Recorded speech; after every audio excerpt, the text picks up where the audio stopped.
સ્વચ્છ ભારત મિશન ગ્રામીણ અને 15મા નાણાં પંચ અન્વયે 21 ઈ-રિક્ષા તથા 2 ટ્રેક્ટરના વિતરણ માટે બોટાદ જિલ્લા વહીવટીતંત્ર દ્વારા જિલ્લા પંચાયત બોટાદ ખાતે માન્ય કેન્દ્રીય મંત્રી શ્રીમતી નીમુબેન બાંભણિયા, રાજ્ય કક્ષા ગ્રાહક બાબતનું મંત્રાલય, ખાદ્ય અને જાહેર વિતરણ ભારત સરકાર, માન્ય જિલ્લા પંચાયત પ્રમુખ શ્રીમતી જેઠીબેન પરમાર,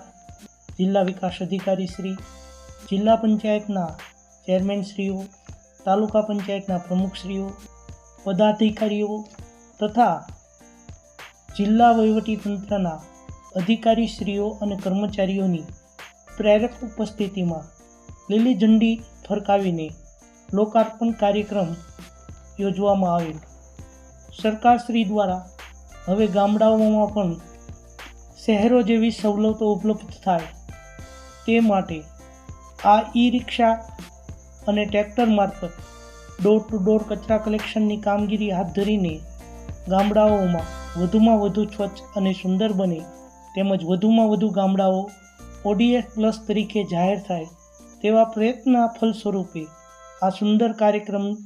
યોજવામાં આવેલ.